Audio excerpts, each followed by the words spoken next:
Hi, everyone, and welcome to this week's episode of Lost Through the Rabbit Hole. I'm your host, Josh Myota, and tonight's special guest is Hannah with Own Your Own Power. She has a variety of paranormal and spiritual experiences that she's going to share with us tonight.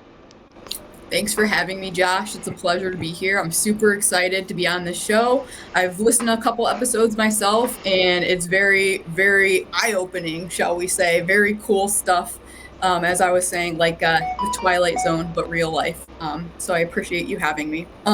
So I guess just getting into it, I have like a ton of different experiences that I've had, both like spiritual, like on the spiritual planes, and like in the physical world, like just weird Twilight Zone-y kind of stuff as well. So I just wanted to stress before I get into it that not always does an experience have to be like hardcore supernatural, like a horror or sci-fi movie for you to like actually be communicating with other beings. And I would say that's a big part of my personal story is I was communicating with beings on the other side, like my entire life. I was doing all this crazy stuff, like communicating with the deceased and talking to dragons and dead people and animals and stuff. And I didn't even know until I was like in my mid 20s, because I just thought I was like a kid and I had a wild imagination. And it was hard for me to recognize that that was actually me channeling. So I just first want to validate that if you've had experiences or you suspect you've had experiences with supernatural beings, if you will, higher frequency beings, as I like to call them, that you can validate that experience even without having any physical world, like tangible thing. But that being said, I did have to have some like weird supernatural physical world things happen for me before I was like, I threw my hands up and I was like, okay, this stuff exists. Like, I'm not crazy. I'm not just like a child, like having crazy fantasies. This is real. This is not just in the movies. So I do want to share, I guess, some of those. And then maybe I'll go into sharing some of my more spiritual experiences on like the higher realms, the different dimensions.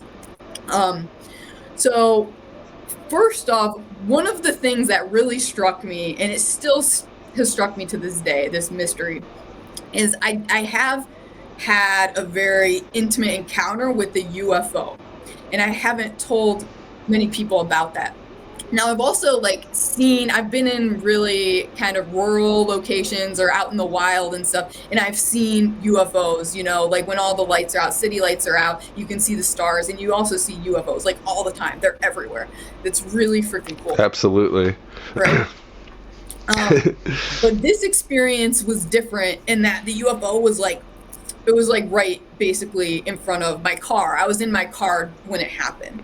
So I was 18 years old, I believe, and I was in college, and where I was going, it was like right around this farm area. And the apartment complex I lived in, there was like this cornfield or something on the other side. Stereotypical as it goes, right? So I was driving my car, like about to turn into my apartment complex where like all the other students lived and stuff. And I noticed from the cornfield, there's just these lights, like big lights, and it looked to me like a craft, like a UFO, like something. And it was like 4 or 5 times the size of my vehicle, which my vehicle wasn't small either. It was like a 2003 Ford Explorer kind of SUV type thing. This thing was much bigger, and it was just right there in the cornfield. And I was like, whoa, where did that come from? Why is that here? What the hell is this? Some sort of like experiment from the military or whatever? Like, what is this?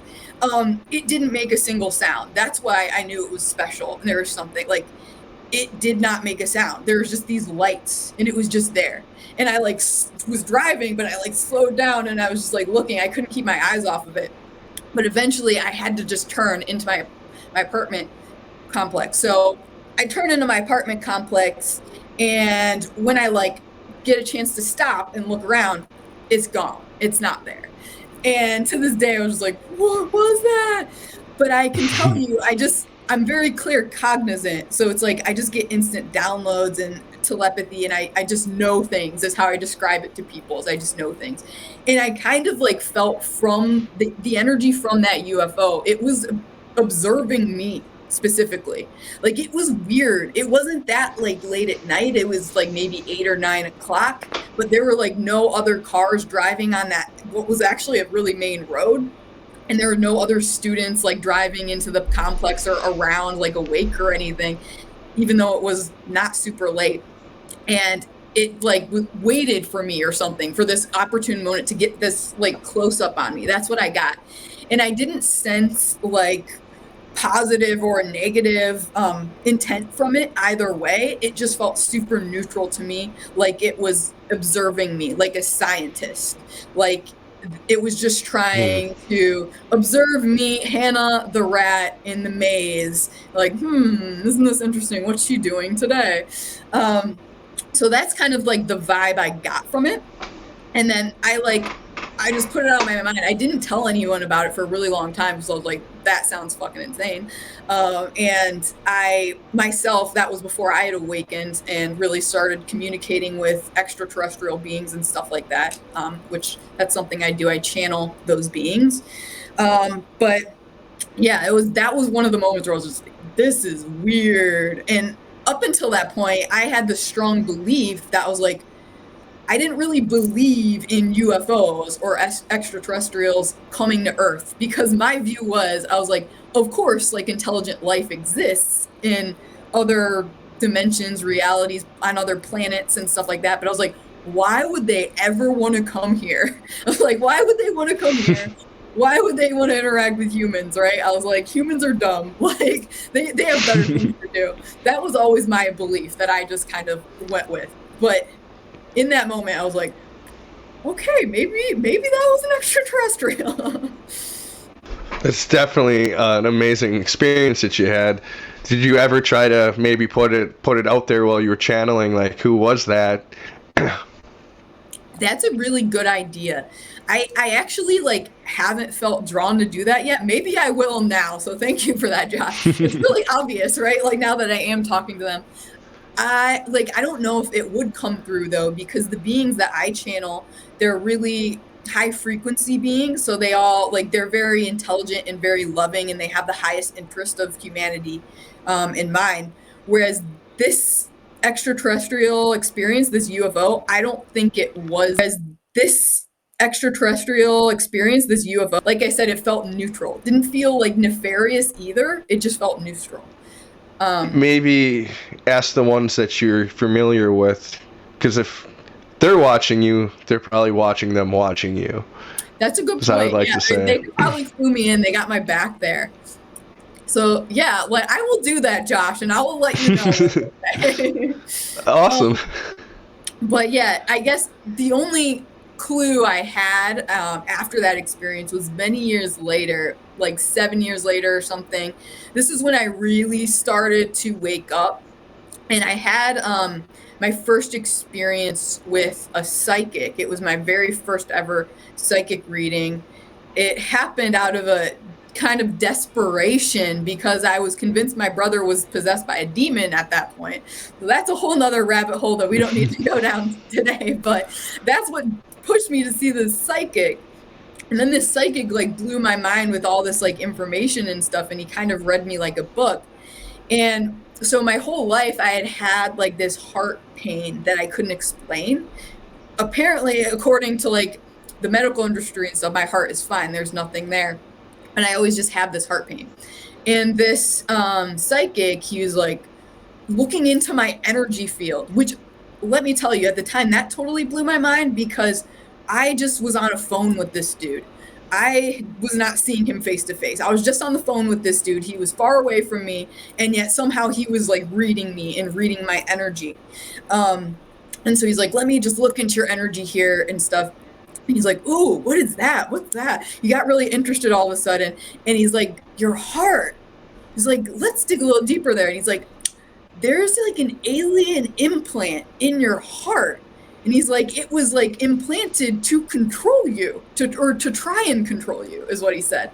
And he's like, I don't think this was implanted in this life. He's like, I think this was implanted in a previous life. and they've implanted it to try and control you. And I was like, okay, that's disconcerting. I was like, maybe that was related to the UFO. Like maybe it's the same source that implanted that, kind of checking up on me later on. It's kind of like the image I'm getting now is like, how maybe we get like a shark or something and we like study it and we tag it and then we put it back out in the wild, and then you can kind of like track where it's going and stuff and just see what it does. I feel like maybe that's what they did to me. But yeah, I haven't gotten any more really information on that.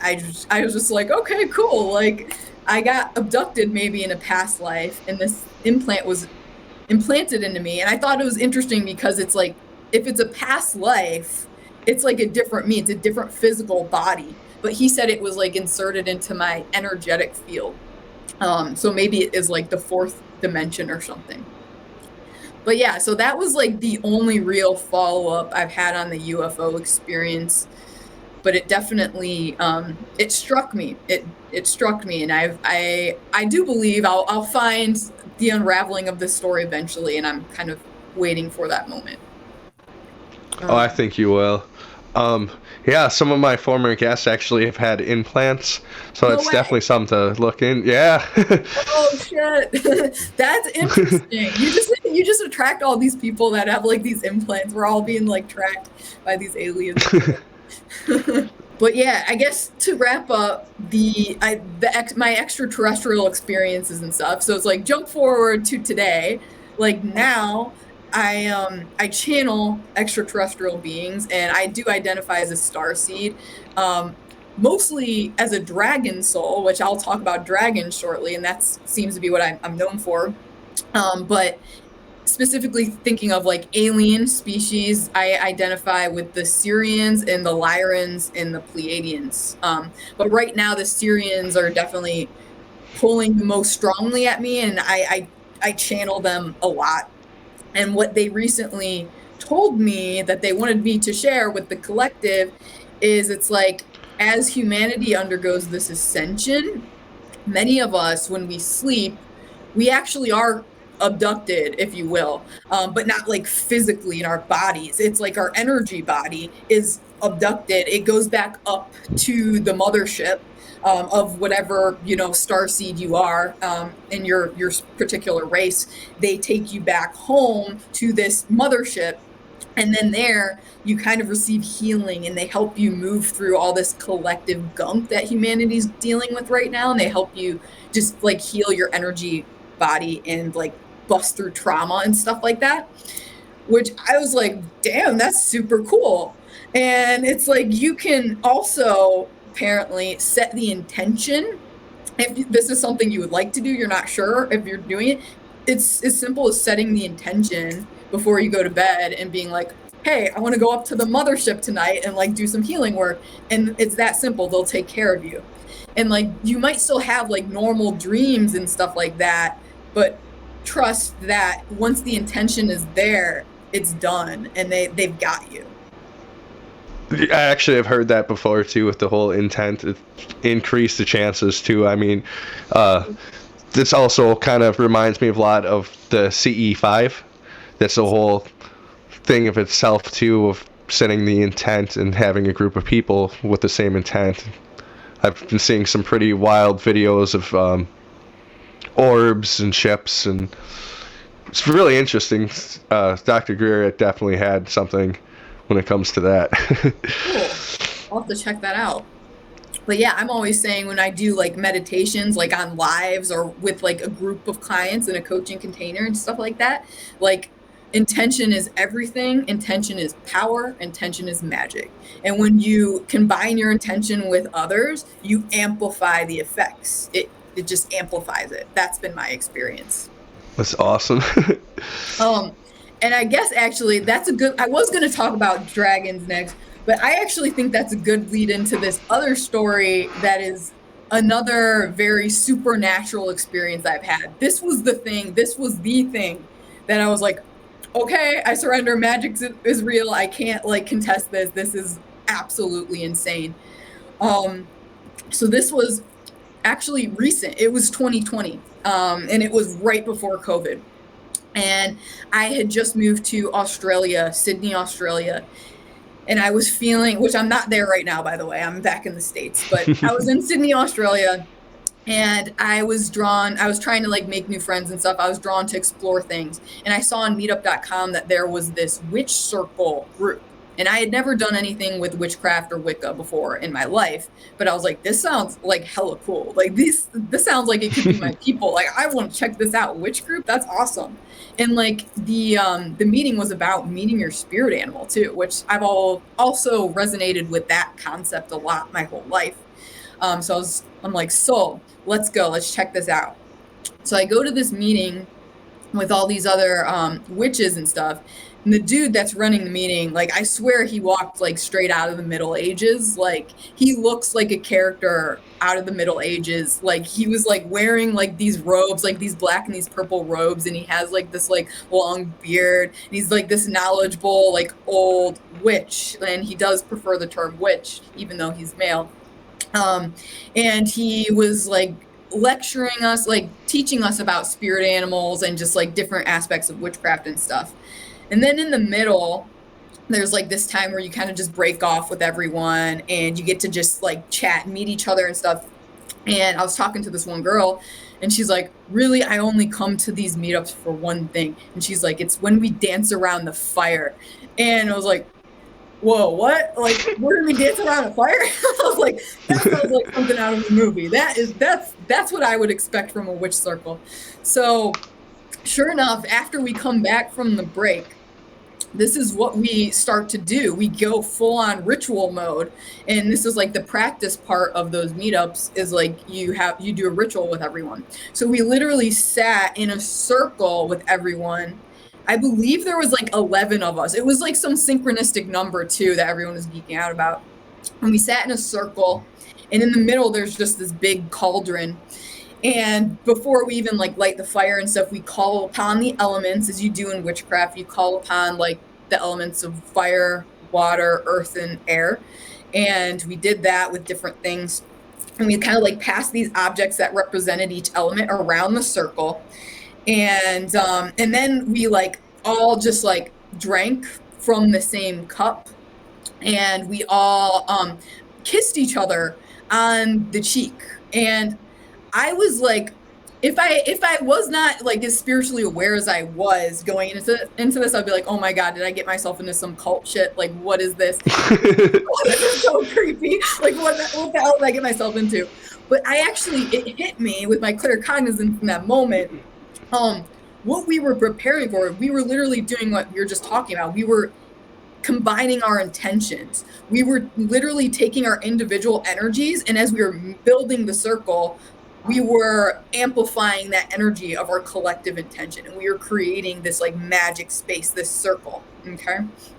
So from there, basically that went on for a while, this building of the circle.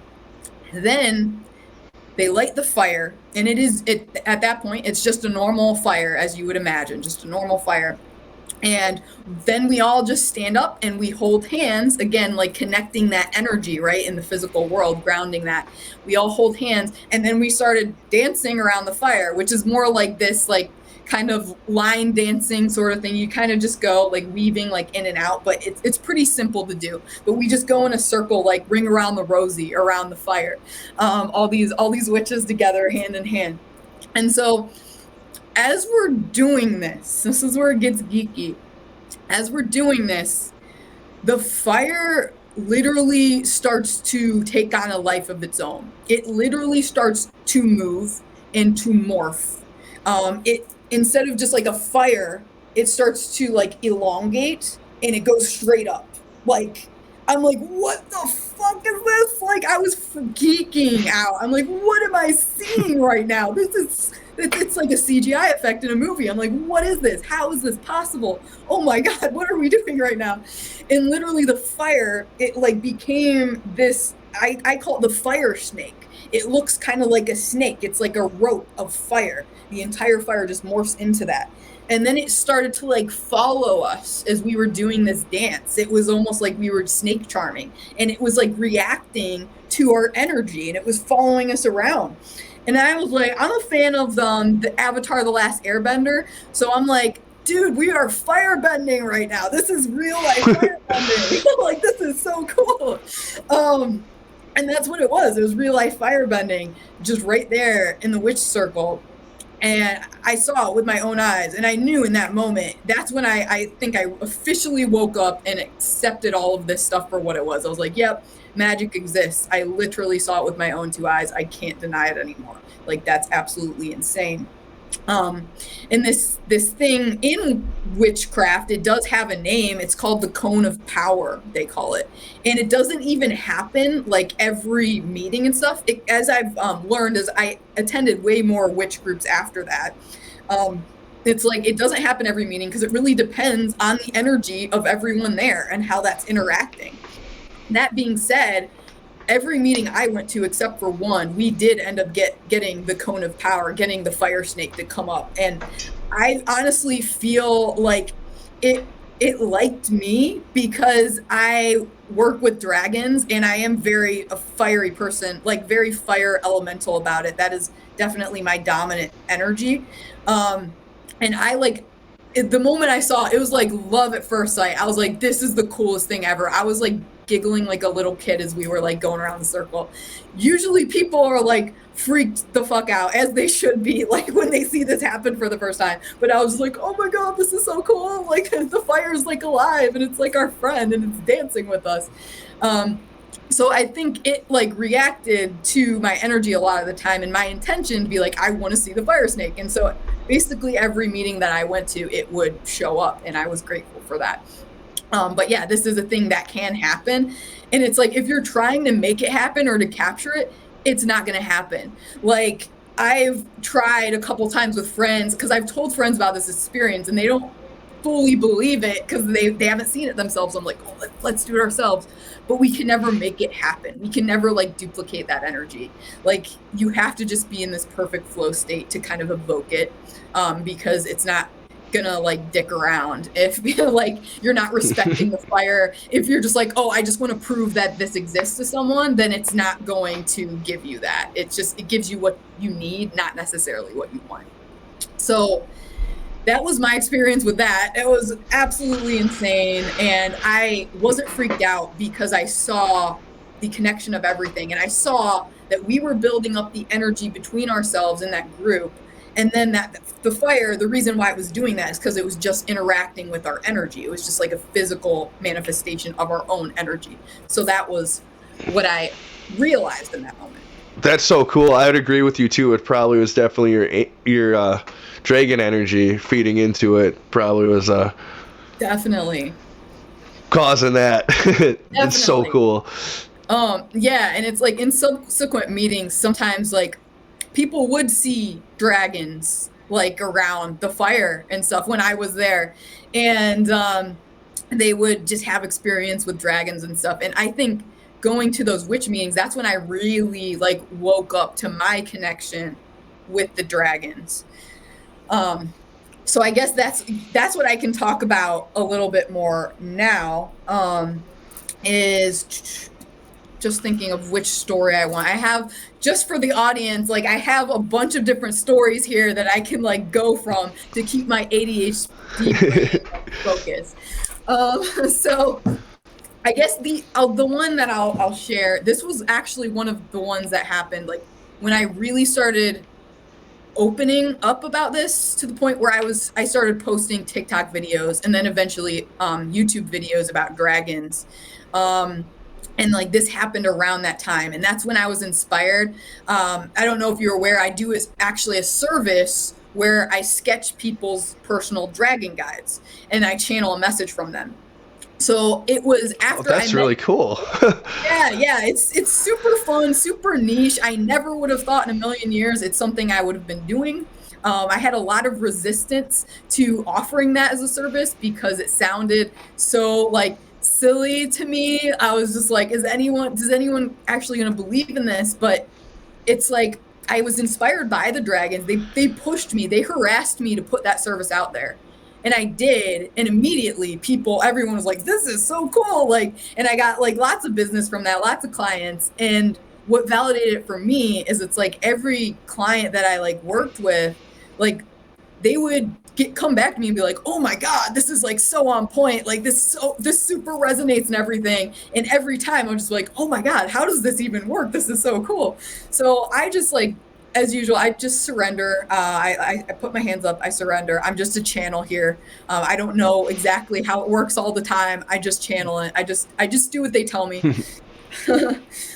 But yeah, around this time, I physically saw a dragon.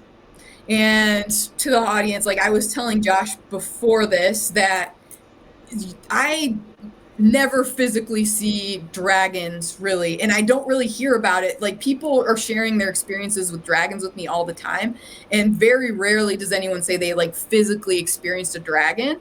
And I believe that is because dragons are a little hesitant to work with humans because they did exist in the physical at one point. And when humanity had its fall, where we got kind of stuck in the third dimension and we got very violent and in separation consciousness, they started getting hunted because humanity wanted that energy, that power that they kind of give off. It really is just like in all the fantasy movies and games and stuff like that. Humans wanted their powers, so they hunted them. And so dragons, they just shifted their frequency to like the higher realms, like to the fifth dimension and above, so that humans couldn't perceive them with the naked eye and couldn't really hunt them anymore. And they've been kind of hesitant to show themselves to humans ever since. Because humanity's undergoing an ascension right now, we're going back up to the fifth dimension and beyond. They are a little more open. They're like kind of dipping their toe in with humans and being like, okay, yeah, like maybe we can share a little bit. Maybe this is going to be okay, and you guys aren't going to abuse us this time.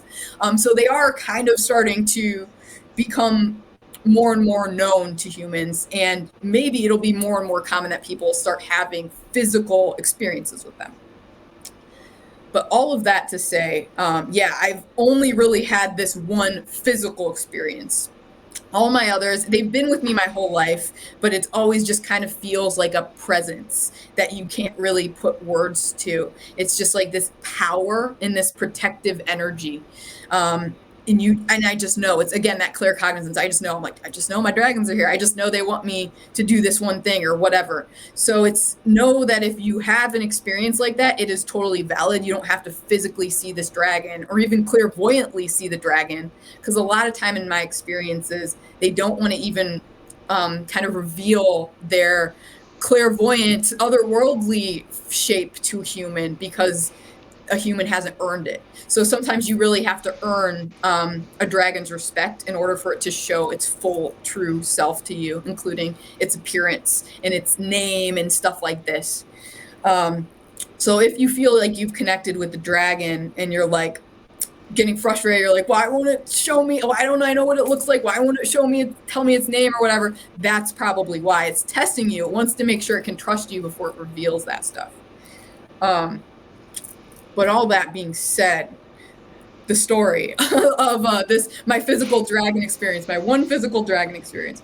So I was still in Australia at this point, and I went to one of my favorite beaches there, and I was just taking a walk by myself on the beach, and there weren't many people around, and I like looked out, and there's like this one area, like the waves are coming in. This beach is really like wild and violent. Usually the waves are really intense. Surfers like love this beach and always hang out there because the waves are great for surfing.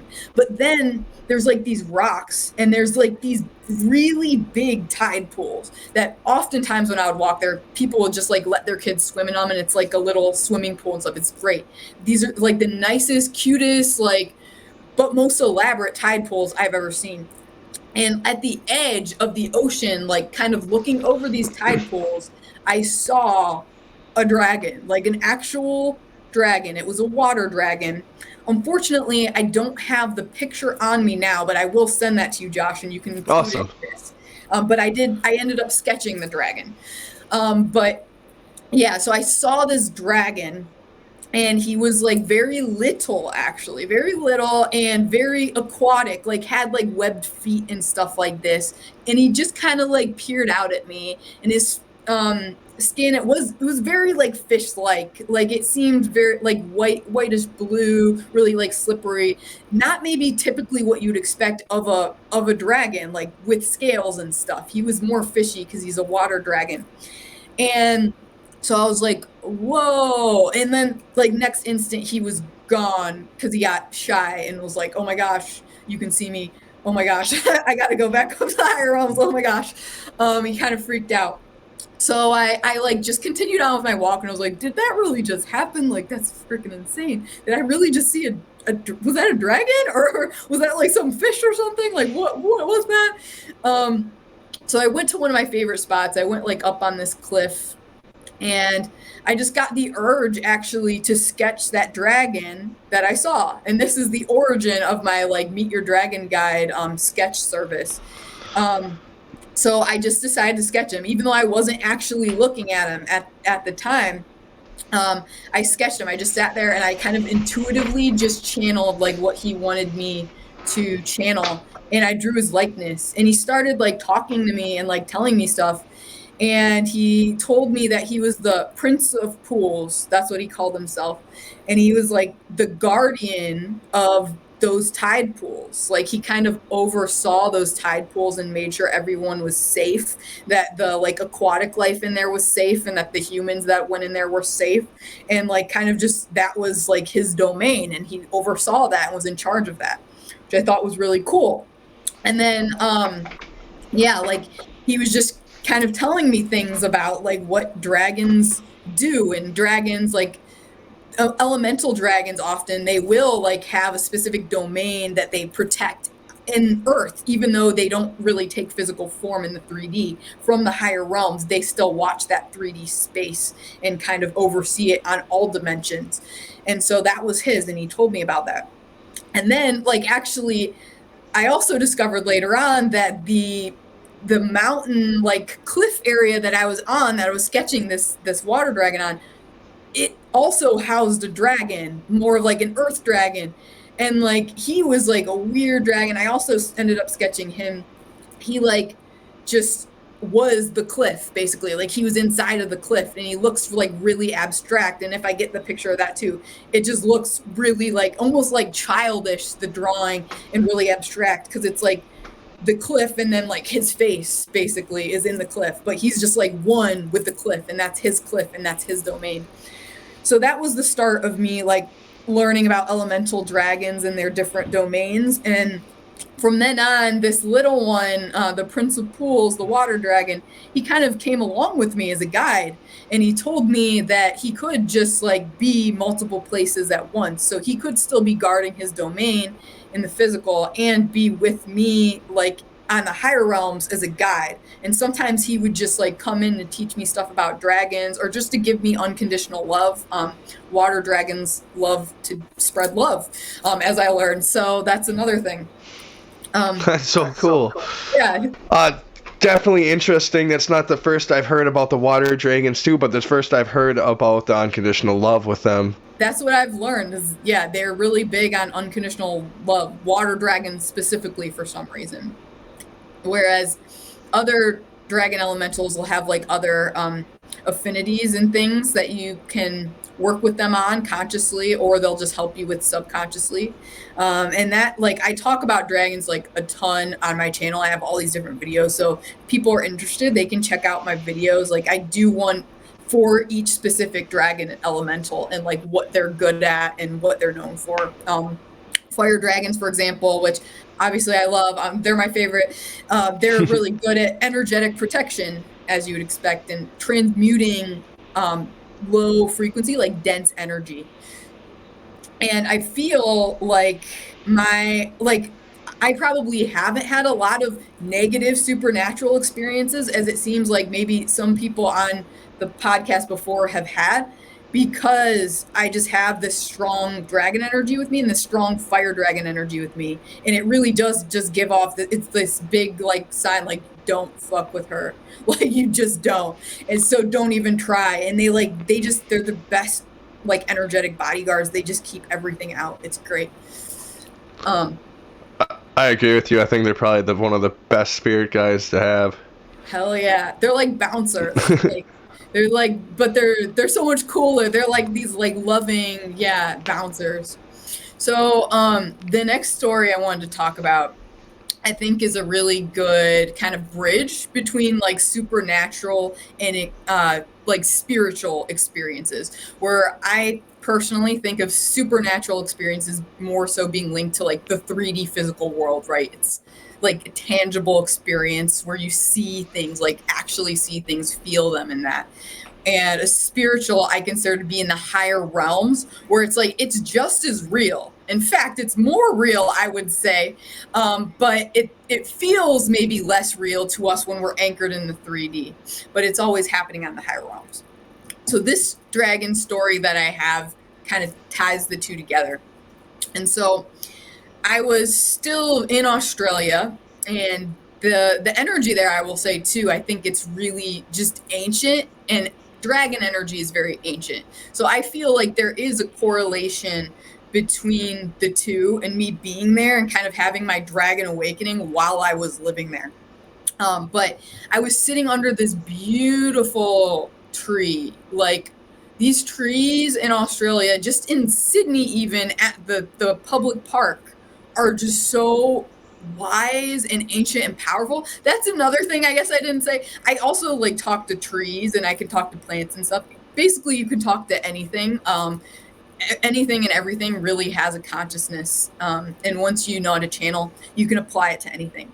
But I like picked this tree, and I would usually sit by this tree and like do meditations and stuff like that, and I always just felt held by this tree. This one particular day, I was testing out my own meditation that I made. I always like to test them out before I put them out, just to make sure it sounds good and like provides a good like legit experience for people. And this meditation, actually, anyone can access it for free. It's on my YouTube. I believe it's called the Dragon Ascension Meditation or something like that. I don't know if you can link it, but feel free to do that. Awesome. But yeah, so I was listening to this meditation before I put it out there, and you meet like some dragons in the meditation. You literally go to the dragon realm, and then you meet some dragons, and it's a good way to meet like dragon guides and the like, or just other random dragons that want to come in and like communicate with humans.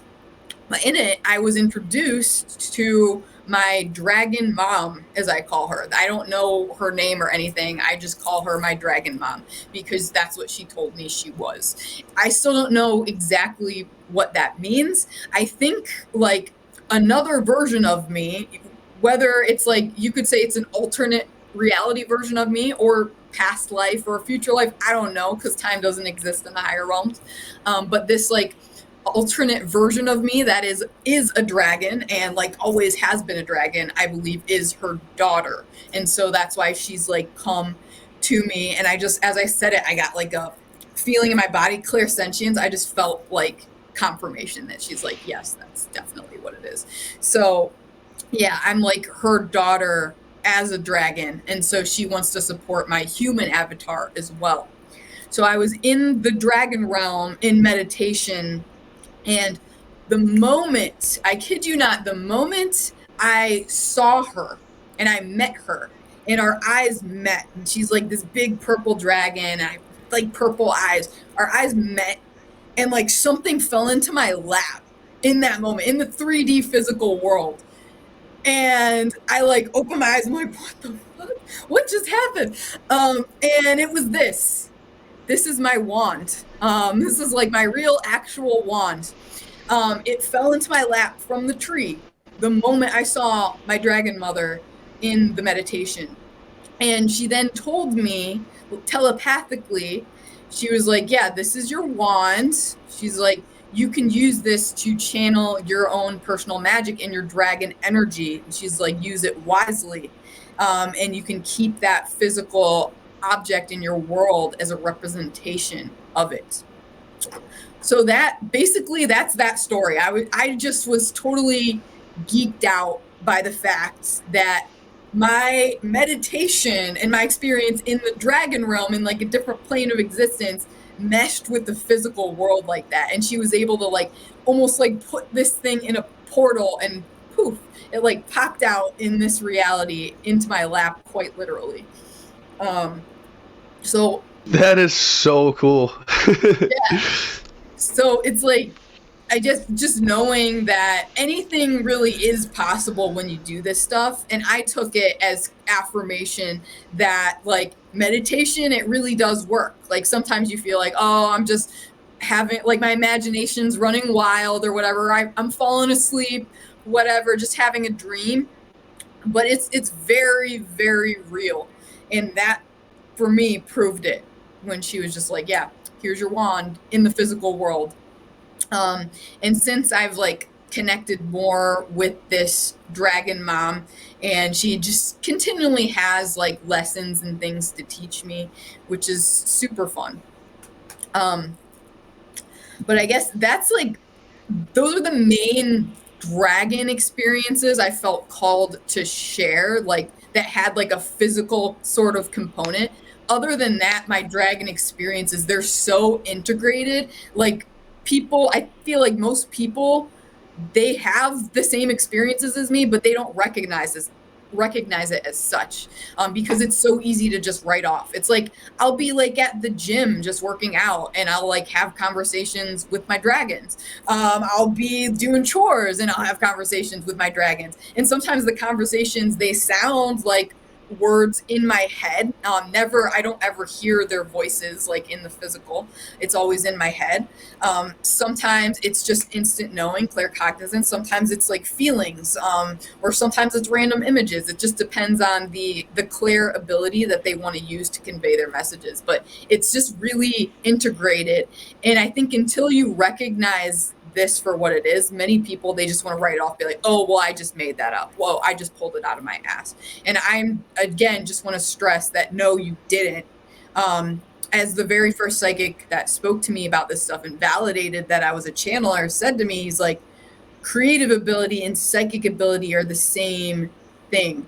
So when you're being creative and you're letting your imagination run wild, you're actually channeling. Like they're the same thing. Does that make sense? That absolutely does. And I think a lot of people have such a hard time believing that, or, experiencing that for themselves, is that they're so conditioned not to. I mean, we're conditioned through our food, we're conditioned through subliminal messages, through the TV, our air, our water. Everything. It's just Everything. It's the Matrix. Yeah.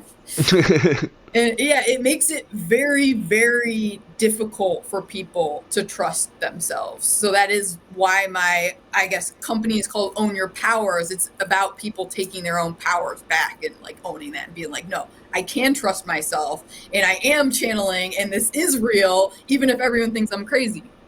But that being said, I guess the final stuff we can touch on tonight is about animal communication. So I believe I mentioned before that I talk to animals among other beings and stuff. And this, as with all the things, I've been doing my whole life, but not recognizing it as such. So I just wanted to share the stories that kind of like I recognized as a kid that I was doing it before I really knew that I was doing it. And then the experience as an adult that was like, oh, what I was doing all along was animal communication. What really like woke me up to my abilities. So as a kid, basically it happened for me, I would say at 9 years old. At age 8, I actually talk about this in another podcast I did where 8 years old for me was very, very traumatic. It was a massive shift for me, massive dark night of the soul moment where I just like lost a lot. My reality shifted. And after that, when I came out of that, I feel like I got a lot of gifts, like spiritual gifts and stuff. And ironically, one of the things that happened in that period of darkness was I lost one of my cats. And so my whole life I had wanted a dog and I had been talking about it and stuff, and my parents would always just like poo-poo and they're like, no, we're not ready for a dog. But they felt bad when the cat died and all this other stuff was going on. So they're like, okay, Hannah, finally you can get your dog. So like shortly after my birthday, we got my first ever dog, and his name was Malibu. He was a golden retriever. And from the very beginning, I would kind of play games with my brother where I would have, as we called, the translator. We literally called it the translator. And I would then translate what Malibu was saying. And my voice would sound like different, and I would start speaking differently, like otherworldly almost, when I was speaking as Malibu. And then eventually I built up the bond and just did this a lot with the dog. And then we started doing it with the other cat that we had that was the sister of the cat that died. And I noticed my voice changed again. It was totally different when I would do her translations in her voice. And she actually spoke with a British accent, which I thought was hilarious. Because I'm this kid in small country Ohio. Why does my cat sound British, and why am I speaking with a British accent when I do her voice? So it's I started speaking for her, and it's each time I would translate one, they sounded different. They used different words, and they had different personalities. It was very different. And then we got another cat a few years later, and his voice also sounded different when I did the translator. And it was weird, but I just thought that I was just a kid playing imagination games with my little brother. And that because I basically did this into being a young teenager and stuff. And at that point I was like, oh, this is stupid, but it's for my little brother, so I'm gonna keep doing this, be this translator. So that was my experience animal communicating as a kid. As I got to be an older teenager and stuff, I stopped doing it, but I didn't stop receiving communications from the animals. I just stopped speaking them aloud. But they would communicate with me, and I would have freaky experiences. When I got drawn back into all of this, we were having issues with, I think, one of our pets. I don't remember which one, because at this point we had 2 dogs and 4 cats. One of them had an issue, and I got the hit. I was like, we should hit up an animal communicator. And I didn't even know what that word meant or what that entailed and stuff. And my mom was like, what is that? And then I Googled it, and I was like, oh, it's like this pet psychic sort of thing. And so I just did some research, and long story short, instead of reaching out to one because we didn't have the money, I ended up enrolling in a course for animal communication to do it myself, because I had also started getting the intuitive hits. I was like, I think I can already do this myself. But as usual, I needed some external validation to prove that to me first before I was willing to just blindly accept it. So I joined this animal communication course and followed the woman's, instructions on how she likes to conduct her communications.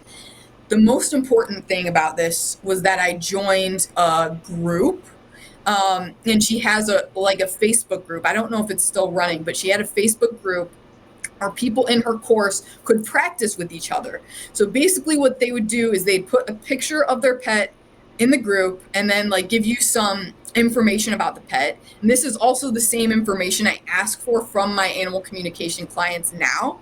And as I tell my clients, it serves as an energetic phone number, if you will, to make sure you're connecting in with the right animal. So she would have the students post pictures of their pets with this information, and then other students could read that and then do a communication with that animal. And all that you're asked to do in return is just put what you received in the communication in the chat, responding to that person. And then they could tell you whether or not that information resonated and stuff, and kind of validate the communication for you.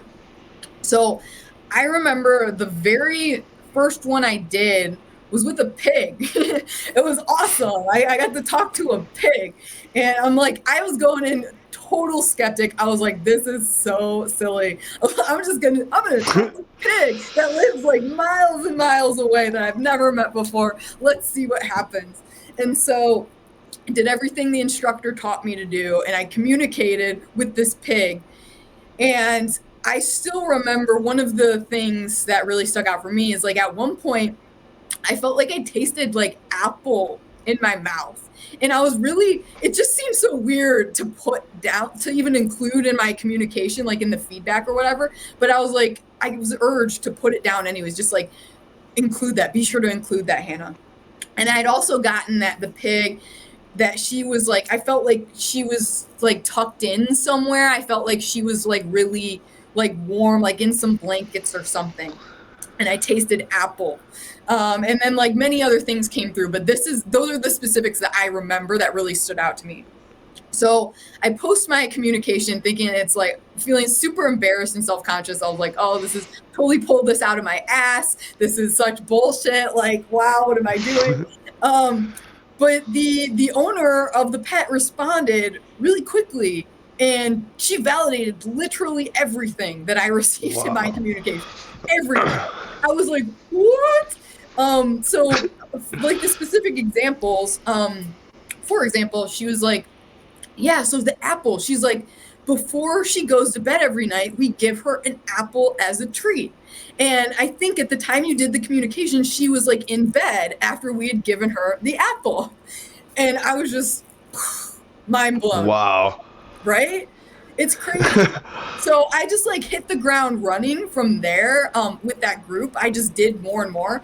And every single person I did a communication for, like, they would like thank me. They were like, wow, thank you for conveying this. This was like so powerful. Thank you. You totally connect with my pet. And it would just, each time it would get validated for me. Wow, this is real. This is legit. And I even posted my own pets on there, and people did communications with them. And I would say many of them were freakishly on point. It's absolutely crazy what we're capable of. So that is basically when I realized, I was like, oh, this is like a gift. Like, I'm good at this animal communication thing. And later down the line, when I started posting on TikTok quite a few years later, I posted a video on animal communication, and it went like super viral. And that at that point, that's when I was led by Spirit to add that as a service that I offered. And I started doing that officially. Which was super cool.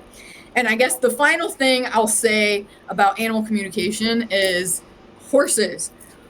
Out of all the animals I've communicated with, horses are my favorite. Sorry, other animals, but horses, at least as far as pets are concerned, horses are really woke, as I like to say. They're really conscious. I just notice they're much more intelligent than the other animals I've communicated with in any case. Every single horse I've communicated with always has something to teach me. Like they want to like help me out and teach me something and teach their owner something. And so I love communicating with horses and seeing what they have to say. So if anyone out there has a horse, like, love your horses. Like, there's a lot more going on in there than you realize. Like they see it all, they know it all, they are the watchers. That's actually so cool that you mentioned that about the horses. I actually recently read a study. There's a large amount of scientific community that believe horses are actually telepathic, and that's why they're a herd animal. It's amazing. They're hella telepathic. And I would also say, just the hit that came in, like when you're saying that, is I feel similarly to dolphins, like maybe out of all the animals on this planet, like they're more similar to us than we realize. And like I've known with clients and like friends and people that have had past lives as horses. So I feel like there's like crossover there. It's easier to kind of be a horse spirit if you're a human spirit, and vice versa, because it's not that far of a stretch, if that makes sense. It's so awesome to think about. Even like historically, you'd almost think a horse is more or less man's best friend than a dog, because I mean they were used for so much back then. I mean, and the bond you had to have with them. It's true. Yeah, like they really have been there like all along, working for us and carrying us quite literally. And they're so, yeah, they're so powerful and they're so wise. Speaking of dolphins, I've been meaning to ask you this since you said it's so cool that you brought that up too. I was wondering, did you ever get to communicate with one? That's a great question. It's actually aptly timed. So I've never like hardcore communicated with a dolphin. Since I've been doing the animal communication stuff, I haven't had a close encounter with one. But freakishly enough, I just like was on this beach vacation for a few weeks back in December, which was last month as of recording this. And I think I summoned some dolphins and it was crazy. So I went on this walk on the beach, and then there were these dolphins, two dolphins that came out, and they were like diving in the water. And as I was walking, they would walk parallel with me. And dolphins, like some of the people on the shore and stuff were like geeking out. They're like, "Oh my God, you see those dolphins and stuff." It's a rare occurrence in that area to see dolphins. Like my cousins who I was staying with, they've lived there their whole lives, and I was like, "Do you guys see dolphins much?" And they're like, "Never." And they were with me my whole walk, so I didn't have like really explicit communication with those dolphins, but I feel like I did summon them, and they kind of wanted to just chill with me and like chill in my space while I was on my walk. And I feel like being in their energy, it kind of like telepathically transferred like this feeling of like bubbliness, because I felt like so happy all of a sudden.